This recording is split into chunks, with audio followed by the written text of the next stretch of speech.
Cookery சேனலை பார்த்து யார் வேணாலும் சமையல் பண்ணலாம். ஆனா சுவையான சமையல் பண்றது எப்படி? நான் இதயம் நல்லெண்ணெயில சமையல் பண்றேன். ஆஹா ஓஹோன்னு பாராட்டுறாங்க. நீங்களும் இதயம் நல்லெண்ணெயில சமையல் பண்ணுங்க, பாராட்ட வாங்குங்க. தினம் தோறும் வாங்குவே இதயம் இதயம்.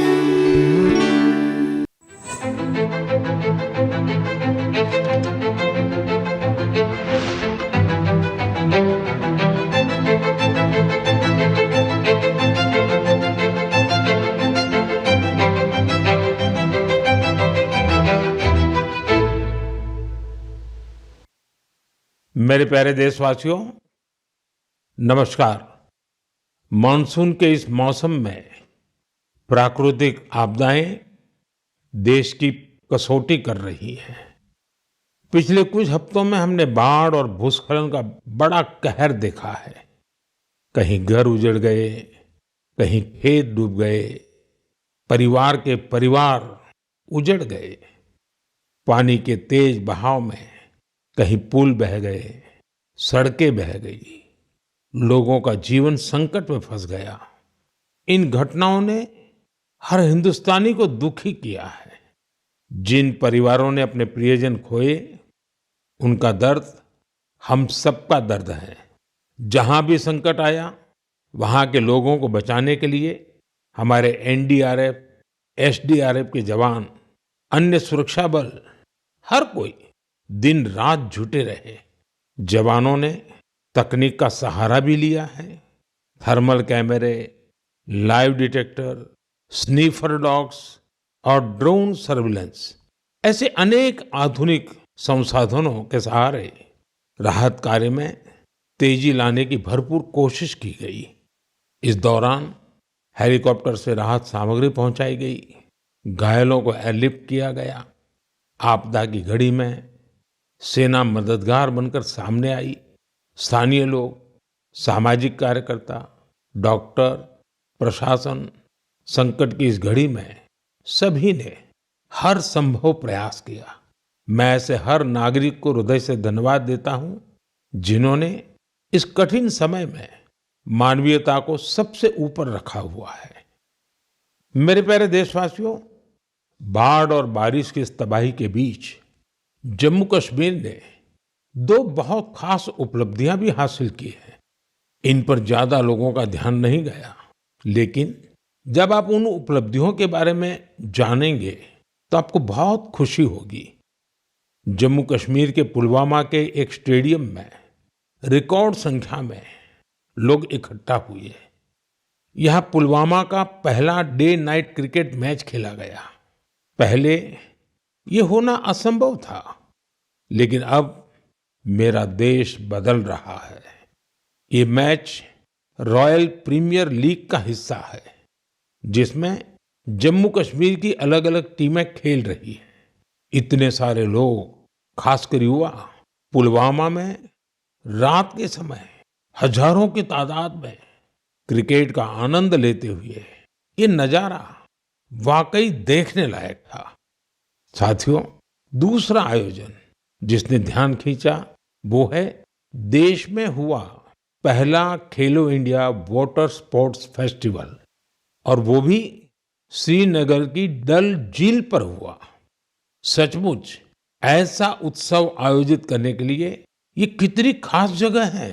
इसका उद्देश्य है जम्मू कश्मीर में वाटर स्पोर्ट्स को और लोकप्रिय बनाना। इसमें पूरे भारत से 800 से अधिक एथलीट्स ने हिस्सा लिया।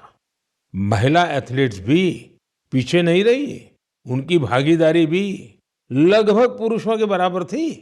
मैं उन सभी खिलाड़ियों को बधाई देना चाहता हूं जिन्होंने इसमें भाग लिया। विशेष बधाई मध्य प्रदेश को, जिसने सबसे ज्यादा मेडल जीते। उसके बाद हरियाणा और उड़ीसा का स्थान रहा। जम्मू कश्मीर की सरकार और वहां की जनता की आत्मीयता और मेहमान नवाजी की मैं भूरी भूरी प्रशंसा करता हूं। साथियों, इस आयोजन से जुड़े अनुभव को आप तक पहुंचाने के लिए मैंने सोचा है कि ऐसे दो खिलाड़ियों से भी बात करूं जिन्होंने इसमें हिस्सा लिया। उनमें से एक है ओडिशा की रश्मिता साहू और दूसरे हैं श्रीनगर के मोहसिन अली। आइए सुनते हैं वो क्या कहते हैं। रश्मिता जी नमस्ते। नमस्ते सर। जय जगन्नाथ। जय जगन्नाथ सर। रश्मिता जी सबसे पहले तो आपको खेल जगत में सफलता के लिए बहुत बहुत बधाई। Thank you sir. रश्मिता हमारे श्रोता आपके बारे में और आपकी खेल यात्रा के बारे में जानने के लिए बहुत उत्सुक है। मैं भी बहुत उत्सुक हूँ, बताइए। सर मैं रश्मिता साहू हूँ, उड़ीसा से। और मैं कैनोइंग प्लेयर हूँ। मैं 2017 से स्पोर्ट्स ज्वाइन किया था, कैनोइंग शुरू किया था। और मैं नेशनल लेवल में नेशनल चैंपियनशिप और नेशनल गेम्स में पार्टिसिपेट किया हूँ। मेरा 41 मेडल्स है, 13 गोल्ड, 14 सिल्वर और 14 ब्रॉन्ज मेडल सर। इस खेल की रुचि कैसे बनी? सबसे पहले किसने आपको इस तरफ प्रेरित किया? आपके परिवार में खेल का वातावरण है क्या? नहीं सर, मैं जिस गांव से आती हूँ उसमें खेल का कोई ये नहीं था। तो इधर नदी में बोटिंग हो रहा था, तो ऐसे स्विमिंग के लिए गया था। तो ऐसे मैं और मेरा दोस्त लोग ऐसे स्विमिंग कर रहा था, तो एक बोट गया है कैनोइंग काइकिंग का। तो मेरे को उसके बारे में कुछ पता नहीं था। तो मैंने मेरा दोस्त को पूछा ये क्या है। तो दोस्त ने बताया कि उधर जगतपुर में साई स्पोर्ट्स सेंटर है, उसमें खेल का होता है, उसमें मैं भी जाने वाली हूँ। मेरे को बहुत इंटरेस्टिंग लगा। तो ये क्या है मुझे पता भी नहीं था। ये तो पानी में बच्चे लोग कैसे करते हैं, बोटिंग करते हैं। मैं उसको बोला कि मुझे भी जाना है, कैसे कैसे जाना है मुझे भी बताओ। तो उधर जाके बात करो बोला है। फिर मैं तुरंत घर में जाके पापा मेरे को जाना है, पापा मेरे को जाना है। फिर पापा लोग ठीक है लेके आया। उस टाइम ट्रायल तो नहीं था। फिर कोच लोग ने बोला कि ट्रायल फरवरी में होता है, फरवरी मार्च में, आप उस टाइम ट्रायल के टाइम में आ जाओ। फिर मैं ट्रायल के टाइम में आया। अच्छा रश्मिता, कश्मीर में हुए खेलो इंडिया वाटर स्पोर्ट्स फेस्टिवल में आपका स्वयं का अनुभव कैसा रहा? पहली बार कश्मीर गई थी? हाँ सर, मैं पहली बार कश्मीर गई थी। हम लोग को उधर फर्स्ट खेलो इंडिया वाटर स्पोर्ट्स फेस्टिवल आयोजित किया गया था। उसमें मेरा 2 इवेंट था, सिंगल 200 मीटर और 500 मीटर डबल में। और मैं दोनों में गोल्ड मेडल हासिल किया हूँ सर। अरे वाह, दोनों में ले आई हो। Yes sir. बहुत बहुत बधाई। Thank you sir. अच्छा रश्मिता, वाटर स्पोर्ट्स के अलावा आपकी क्या हॉबीज हैं? सर वाटर स्पोर्ट्स के अलावा सर मेरे को रनिंग बहुत अच्छा लगता है। जब भी मैं छुट्टी में जाती हूँ तब मैं रनिंग के लिए जाती हूँ। मेरा जो पुराना फील्ड है उधर मैं पहले थोड़ा सा फुटबॉल खेलना सीखी थी, तो उधर जब भी जाती थी मैं बहुत रनिंग करती हूँ। और मैं फुटबॉल भी खेलती हूँ सर, थोड़ा बहुत। मतलब खेल आपके रगों में है। हाँ सर, मैं जब फर्स्ट क्लास से 10th क्लास तक जब स्कूल में था, तो मैं जो भी पार्टिसिपेट करता था उसमें सब में फर्स्ट होता था, चैंपियन होता था सर। रश्मिता, जो लोग आपकी तरह खेलों में आगे बढ़ना चाहते हैं, अगर उनको कोई संदेश देना है तो आप क्या दोगी? सर बहुत सारे बच्चे, उनको घर से निकलना भी मना होता है। और लड़की हो बाहर में कैसे जाओगे। और किसी किसी का पैसा का दिक्कत की वजह से वो लोग खेल छोड़ रहे हैं। और ये जो खेलो इंडिया का स्कीम हो रहा है उसमें बहुत सारे बच्चों को पैसा का भी मदद मिलता है और बहुत सारे बच्चों को बहुत सारे हेल्प मिल रहा है। उसके वजह से बहुत सारे बच्चे आगे जा पा रहे हैं। और मैं बोलूँगी सबसे कि खेल को छोड़ो मत, खेल से बहुत आगे जा सकते हैं। तो खेल तो एक खेल है, लेकिन उसमें शरीर का हर अंश स्वस्थ भी रहता है। और खेल को आगे लेके इंडिया को मेडल दिलवाना हमारा कर्तव्य है सर। चलिए रश्मिता जी, मुझे बहुत अच्छा लगा। आपको फिर से एक बार बहुत बहुत बधाई। और आपके पिताजी को भी मेरी तरफ से प्रणाम कहिएगा, क्योंकि उन्होंने इतनी कठिनाइयों के बीच भी एक बेटी को आगे बढ़ने के लिए इतना प्रोत्साहन दिया। मेरी बहुत बहुत शुभकामनाएं हैं। धन्यवाद। Thank you sir. जय जगन्नाथ। जय जगन्नाथ सर। मोहसिन अली नमस्ते। नमस्ते सर। मोहसिन जी, आपको बहुत बहुत बधाई और आपके उज्जवल भविष्य के लिए बहुत बहुत शुभकामनाएं। Thank you sir. मोहसिन, आपने पहले खेलो इंडिया वाटर स्पोर्ट्स इसका फेस्टिवल और उसमें भी सबसे पहला गोल्ड मेडल जीतने वाले आपको कैसा लगा? सर बहुत ही खुश हूँ मैं। मैंने गोल्ड मेडल जीता है खेलो इंडिया में, जो पहली बार हुआ है यहाँ पर कश्मीर में। लोगों में क्या चर्चा है? बहुत ही चर्चा है सर, पूरी फैमिली खुश है अभी। आपके स्कूल वाले? स्कूल वाले भी सब खुश है। कश्मीर में सब बोलते हैं आप गोल्ड मेडलिस्ट हो। तो आप तो बड़े सेलिब्रिटी बन गए। Yes sir. अच्छा, वाटर स्पोर्ट्स की रुचि कैसे बनी और उसके फायदे क्या नजर आ रहे हैं आप? पहले बचपन में मैंने देखा वो बोट चलती हुई वहाँ पर डल लेक में। पापा ने बोला आप करोगे? मैं हाँ मुझे भी शौक है। मैं भी फिर गया वहाँ पर सेंटर में मैडम के पास। फिर मैम ने मुझे सिखाया, बिल्किस मैम ने। अच्छा मोहसिन, पूरे देश के लोग आए थे, पहली बार वाटर स्पोर्ट्स का कार्यक्रम हुआ और वो भी श्रीनगर में हुआ, वो भी डल झील में हुआ। ये इतने सारे देश के लोग आए तो वहाँ के लोगों को क्या फील होता था? बहुत ही खुशी है सर। सब बहुत अच्छी जगह है, पूरा अच्छा है यहाँ पर, फैसिलिटी सब कुछ अच्छी है। सब यहाँ पर सब कुछ अच्छा रहा खेलो इंडिया में। तो आप कहीं खेलने के लिए कश्मीर के बाहर गए हैं कभी? इससे मैं भोपाल गया हूँ, गोवा गया हूँ, केरला गया हूँ, हिमाचल गया हूँ।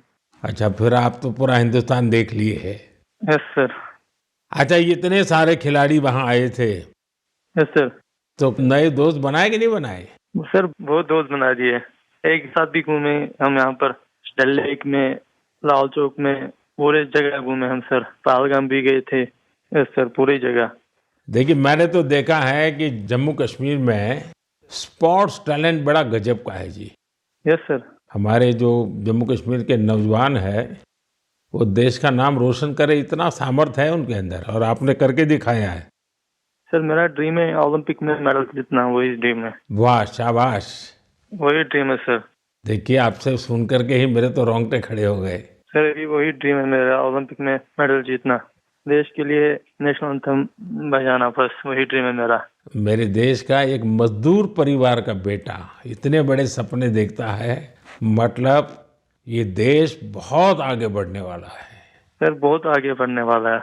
हम शुक्रगुजार हैं इंडिया गवर्नमेंट का, जिनने इतना यहाँ पर खेलो इंडिया क्या यहाँ पर पहली बार हुआ है सर। तभी तो तुम्हारा स्कूल में भी जय जयकार चलता होगा। Yes sir. चलिए मोहसिन, मुझे बहुत अच्छा लगा आपसे बात करके और मेरी तरफ से आपके पिताजी को विशेष रूप से मेरा धन्यवाद करना, क्योंकि उन्होंने मजदूरी की जिंदगी जी करके भी आपकी जिंदगी बनाई है और आपने अपने पिताजी के शब्दों पर बिल्कुल आराम किए बिना 10 साल तक तपस्या की है। ये खिलाड़ी के लिए बहुत बड़ी प्रेरणा होती है और आपके कोच को भी मैं बहुत बधाई देता हूं कि जिन्होंने आपके पीछे इतनी मेहनत की। मेरी तरफ से बहुत बहुत शुभकामनाएं, बहुत बहुत बधाई भैया। Thank you sir. नमस्कार सर। जय हिंद। साथियों, एक भारत श्रेष्ठ भारत की भावना देश की एकता, देश के विकास के लिए बहुत जरूरी है और निश्चित तौर पर खेल इसमें बड़ी भूमिका निभाते हैं। और इसलिए ही तो मैं कहता हूं, जो खेलता है वो खिलता है। हमारा देश भी जितनी टूर्नामेंट खेलेगा उतना खिलेगा। आप दोनों खिलाड़ियों को, आपके साथियों को मेरी बहुत बहुत शुभकामनाएं। मेरे प्यारे देशवासियों, आपने यूपीएससी का नाम तो जरूर सुना होगा। ये संस्था देश की सबसे कठिन परीक्षाओं में से एक सिविल सर्विसेज का एग्जाम भी लेती है। हम सब ने सिविल सर्विसेज के टॉपर्स की प्रेरणादायी बातें अनेक बार सुनी है। ये नौजवान कठिन परिस्थितियों में पढ़ाई के बाद अपनी मेहनत से इस सर्विस में जगह पाते हैं। लेकिन साथियों, यूपीएससी की परीक्षा की एक सच्चाई और भी है। हजारों ऐसे उम्मीदवार भी होते हैं जो बेहद काबिल होते हैं। उनकी मेहनत भी किसी से कम नहीं होती, पर मामूली अंतर से वो अंतिम सूची तक नहीं पहुंच पाते। इन उम्मीदवारों को दूसरी परीक्षाओं के लिए नए सिरे से तैयारी करनी पड़ती है। इसमें उनका समय और पैसा दोनों खर्च होता था। इसलिए अब ऐसे होनहार विद्यार्थियों के लिए भी एक डिजिटल प्लेटफॉर्म बनाया गया है और इसका नाम है प्रतिभा सेतु। प्रतिभा सेतु में उन उम्मीदवारों का डेटा रखा गया है जिन्होंने यूपीएससी की अलग अलग परीक्षाओं के सभी चरण पास किए, लेकिन अंतिम मेरिट लिस्ट में उनका नाम नहीं आ पाया। इस पोर्टल पर 10,000 से ज्यादा ऐसे होनहार युवाओं का डेटा बैंक मौजूद है। कोई सिविल सर्विस की तैयारी कर रहा था, कोई इंजीनियरिंग सर्विस में जाना चाहता था, कोई मेडिकल सर्विसेज के हर पड़ाव को पार कर चुका था, लेकिन फाइनल में उसका सिलेक्शन नहीं हुआ। ऐसे सभी उम्मीदवारों की जानकारी अब प्रतिभा सेतु पोर्टल पर उपलब्ध कराई जा रही है। इस पोर्टल से प्राइवेट कंपनियों इन होनहार स्टूडेंट्स की जानकारी लेकर उन्हें अपने यहाँ नियुक्ति दे सकती है। साथियों, इस प्रयास के नतीजे भी आने लगे हैं। सैकड़ों उम्मीदवारों को इस पोर्टल की मदद से तुरंत नौकरी मिली है और वो युवा जो मामूली अंतर से रुक गए थे, अब नए आत्मविश्वास के साथ आगे बढ़ रहे हैं। मेरे प्यारे देशवासियों, आज पूरी दुनिया का ध्यान भारत की तरफ है। भारत में छिपी संभावनाओं पर दुनिया भर की नजर है। इसी से जुड़ा एक सुखद अनुभव मैं आपसे साझा करना चाहता हूं। आपको पता है कि आजकल पॉडकास्ट का बहुत फैशन है। विभिन्न विषयों से जुड़े पॉडकास्ट को भांति-भांति के लोग देखते और सुनते हैं। बीते दिनों मैं भी कुछ पॉडकास्ट में शामिल हुआ था। ऐसा ही एक पॉडकास्ट दुनिया के बहुत फेमस पॉडकास्टर लैक्स फ्रीडमैन के साथ हुआ था। उस पॉडकास्ट में बहुत सारी बातें हुई और दुनिया भर के लोगों ने उसे सुना भी। और जब पॉडकास्ट पर बात हो रही तो बातों बातों में ऐसे ही मैंने एक विषय उठाया था। जर्मनी के एक खिलाड़ी ने उस पॉडकास्ट को सुना और उसका ध्यान मैंने उसमें जो बात बताई थी उस पर केंद्रित हो गया। उन्होंने उस टॉपिक से इतना कनेक्ट किया कि पहले उन्होंने उस टॉपिक पर रिसर्च की और फिर जर्मनी में भारतीय दूतावास से संपर्क किया और उन्होंने चिट्ठी लिखकर बताया कि वो उस विषय को लेकर भारत से जुड़ना चाहते हैं। आप सोच रहे होंगे कि मोदी जी ने पॉडकास्ट में ऐसा कैसा विषय कह दिया जो जर्मनी के खिलाड़ी को प्रेरित कर गया। ये कौन सा विषय था? मैं आपको याद कराता हूं। मैंने पॉडकास्ट में बातों बातों में मध्य प्रदेश के शहडोल के फुटबॉल के क्रेज से जुड़ा एक गांव का वर्णन किया था। दरअसल 2 साल पहले मैं शहडोल गया था, वहां के फुटबॉल प्लेयर से मिला था। पॉडकास्ट के दौरान एक सवाल के उत्तर में मैंने शहडोल के फुटबॉल खिलाड़ियों का भी जिक्र किया था। यही बात जर्मनी के फुटबॉल खिलाड़ी और कोच डिटमार बायर्सडॉर्फर ने भी सुनी। शहडोल के युवा फुटबॉल खिलाड़ियों की लाइफ जर्नी ने उन्हें बहुत प्रभावित और प्रेरित किया। सही में किसी ने कल्पना भी नहीं की थी कि वहां के प्रतिभाशाली फुटबॉल खिलाड़ी दूसरे देशों का ध्यान अपनी ओर आकर्षित करेंगे। अब जर्मनी के इस कोच ने शहडोल के कुछ खिलाड़ियों को जर्मनी की एक एकेडमी में ट्रेनिंग देने की पेशकश की है। इसके बाद मध्य प्रदेश की सरकार ने भी उनसे संपर्क किया है।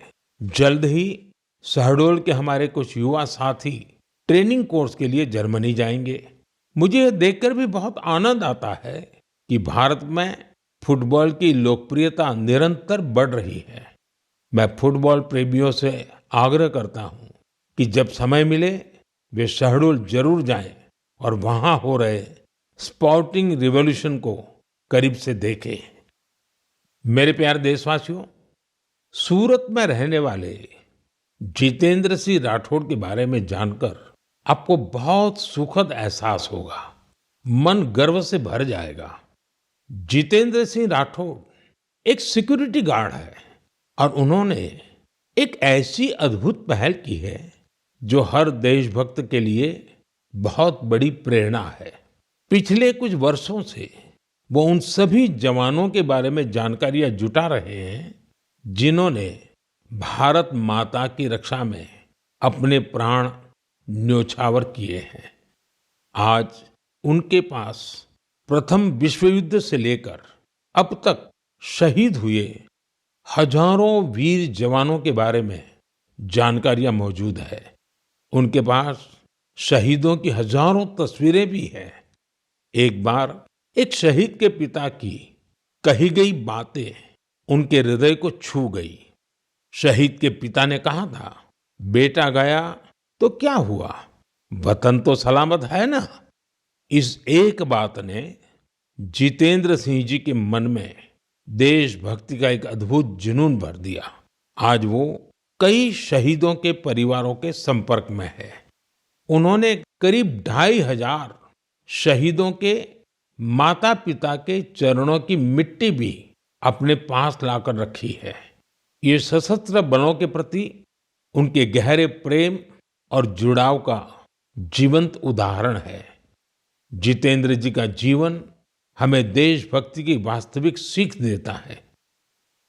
मेरे प्यारे देशवासियों, आजकल आपने देखा होगा अक्सर घर की छतों पर, बड़ी इमारतों पर, सरकारी दफ्तरों में सोलर पैनल चमकते हुए दिखाई देते हैं। लोग अब इसके महत्व को समझ रहे हैं और खुले मन से अपना रहे हैं। हमारे देश पर सूर्यदेव की इतनी कृपा है तो क्यों न उनकी दी हुई उस ऊर्जा का पूरा उपयोग करें। साथियों, सोलर पावर से किसानों की जिंदगी भी बदल रही है। वही खेत, वही मेहनत, वही किसान, लेकिन अब मेहनत का फल कहीं ज्यादा है। ये बदलाव आ रहा है सोलर पंप से और सोलर राइस मिल से। आज देश के कई राज्यों में सैकड़ों सोलर राइस मिल लग चुकी है। इन सोलर राइस मिलों ने किसानों की आय के साथ ही उनके चेहरे की रौनक भी बढ़ा दी है। साथियों, बिहार की देवकी जी ने सोलर पंप से गांव की किस्मत बदल दी है। मुजफ्फरपुर के रतनपुरा गांव के रहने वाली देवकी जी को लोग अब प्यार से सोलर दीदी कहते हैं। देवकी जी, उनका जीवन आसान नहीं था। कम उम्र में शादी हो गई, छोटा सा खेत, 4 बच्चों की जिम्मेदारी और भविष्य की कोई साफ तस्वीर नहीं। लेकिन उनका हौसला कभी टूटा नहीं। वो एक सेल्फ हेल्प ग्रुप से जुड़ी और वहीं उन्हें सोलर पंप के बारे में जानकारी मिली। उन्होंने सोलर पंप के लिए प्रयास शुरू किए और उसमें सफल भी रही। सोलर दीदी के सोलर पंप ने इसके बाद जैसे गांव की तस्वीर ही बदल दी। जहां पहले कुछ एकड़ में जमीन की सिंचाई हो पाती थी, अब सोलर दीदी के सोलर पंप से 40 एकड़ से ज्यादा क्षेत्र में पानी पहुंच रहा है। सोलर दीदी के इस अभियान में गांव के दूसरे किसान भी जुड़ गए हैं। उनकी फसलें हरी भरी होने लगी हैं, आमदनी बढ़ने लगी। साथियों, पहले देवकी जी की जिंदगी 4 दीवारी के भीतर सिमटी हुई थी, लेकिन आज वो पूरे आत्मविश्वास से अपना काम कर रही है। सोलर दीदी बनकर पैसे कमा रही है और सबसे दिलचस्प बात की, वो क्षेत्र के किसानों से यूपीआई के जरिए पेमेंट लेती है। अब पूरे गांव में उन्हें बहुत सम्मान से देखा जाता है। उनकी मेहनत और दूरदर्शिता ने दिखा दिया है कि सौर ऊर्जा सिर्फ बिजली का साधन नहीं है, बल्कि ये गांव-गांव में नई रोशनी लाने वाली एक नई शक्ति भी है। मेरे प्यारे देशवासियों, 15 सितंबर को भारत के महान इंजीनियर मोक्षगुंडम विश्वेश्वरैया जी का जन्मदिन होता है। उस दिन को हम इंजीनियर्स डे के रूप में मनाते हैं। इंजीनियर सिर्फ मशीन नहीं बनाते, वे सपनों को हकीकत में बदल देने वाले कर्मयोगी होते हैं। मैं भारत के हर इंजीनियर की सराहना करता हूं, उन्हें अपनी शुभकामनाएं देता हूं। साथियों, सितंबर में ही भगवान विश्वकर्मा की पूजा का पवित्र अवसर भी आने वाला है। 17 सितंबर को विश्वकर्मा जयंती है। ये दिन हमारे उन विश्वकर्मा बंधुओं को भी समर्पित है जो पारंपरिक शिल्प, कौशल और ज्ञान विज्ञान को अनवरत एक पीढ़ी से दूसरी पीढ़ी तक पहुंचा रहे हैं। हमारे सुतार, लोहार, सोनार, कुम्हार, मूर्तिकार, बढ़ई मिस्त्री हमेशा से भारत की समृद्धि की बुनियाद रहे हैं। हमारे इन विश्वकर्मा बंधुओं की मदद के लिए ही सरकार ने विश्वकर्मा योजना भी चलाई है। साथियों, अब मैं आपको एक ऑडियो रिकॉर्डिंग सुनाना चाहता हूं। तो ये जो मानपत्र में आपने लिखा है, ये स्टेटों के बारे में मैंने जो कुछ किया या हैदराबाद के बारे में हमारी गवर्नमेंट ने जो कुछ किया, ठीक है किया, लेकिन आप जानते हैं कि हैदराबाद का किस्सा इस तरह से हमने किया, उसमें कितनी मुसीबत हुई। सब स्टेटों के साथ, सब प्रिंसेस के साथ हमने वायदा दिया था कि भाई कोई प्रिंस का, कोई राजा का हम अलग फैसला नहीं करेंगे, सबका एक ही साथ, जैसे सबका होता है ऐसा उनका भी। लेकिन उनके लिए हमने वहां तक अलग समझौता किया। साथियों, ये आवाज लौह पुरुष सरदार वल्लभ भाई पटेल की है। हैदराबाद की घटनाओं पर उनके स्वर में जो पीड़ा है, उसे आप महसूस कर सकते हैं। अगले महीने सितंबर में हम हैदराबाद लिबरेशन डे भी मनाएंगे। ये वही महीना है जब हम उन सभी वीरों के साहस को याद करते हैं जिन्होंने ऑपरेशन पोलो में हिस्सा लिया था। आप सबको मालूम है कि जब अगस्त 1947 में भारत को आजादी मिली तो हैदराबाद अलग ही स्थिति में था। निजाम और रजाकारों के अत्याचार दिन ब दिन बढ़ते जा रहे थे। तिरंगा फहराने या वंदे मातरम कहने पर भी मौत के घाट उतार दिया जाता था। महिलाओं और गरीबों पर अत्याचार किए जाते थे। उस समय बाबा साहब आम्बेडकर ने भी चेतावनी दी थी कि ये समस्या बहुत बड़ी बनती जा रही है। आखिरकार सरदार पटेल ने मामले को अपने हाथ में लिया। उन्होंने सरकार को ऑपरेशन पोलो शुरू करने के लिए तैयार किया।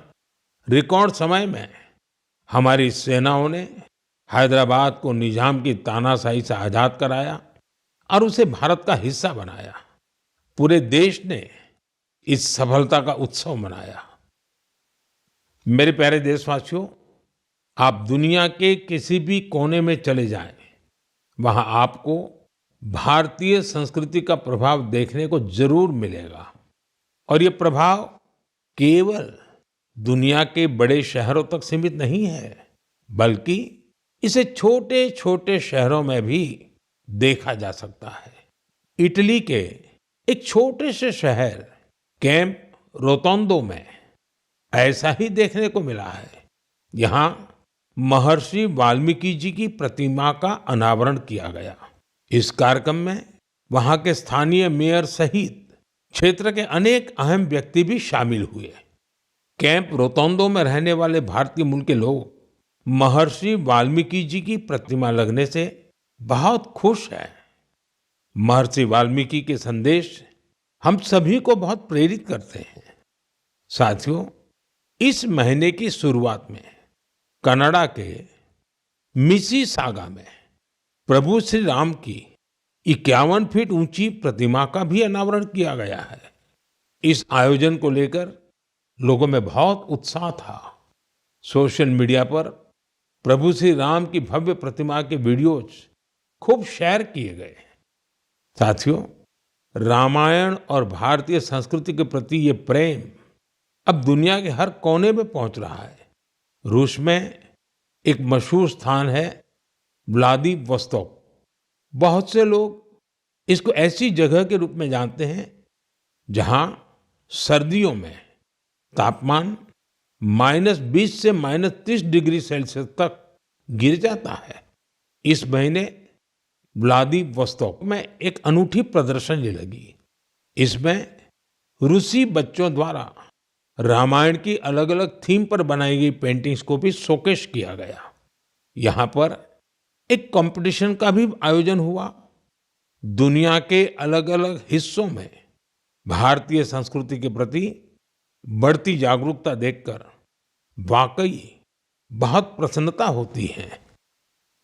मेरे प्यारे देशवासियों, मन की बात में इस बार इतना ही। इस समय देश भर में गणेश उत्सव की धूम है। आने वाले दिनों में बहुत सारे त्योहारों की रौनक होगी। उन त्योहारों में आपको स्वदेशी की बात कभी भी भूलनी नहीं है। उपहार वही जो भारत में बना हो, पहनावा वही जो भारत में बुना हो, सजावट वही जो भारत में बने सामान से हो, रोशनी वही जो भारत में बनी झालरों से हो, और भी ऐसा बहुत कुछ। जीवन की हर जरूरत में सब कुछ स्वदेशी हो। गर्व से कहो ये स्वदेशी है, गर्व से कहो ये स्वदेशी है, गर्व से कहो ये स्वदेशी है। इस भाव को लेकर हमें आगे चलना है। एक ही मंत्र, वोकल फॉर लोकल। एक ही रास्ता, आत्मनिर्भर भारत। एक ही लक्ष्य, विकसित भारत।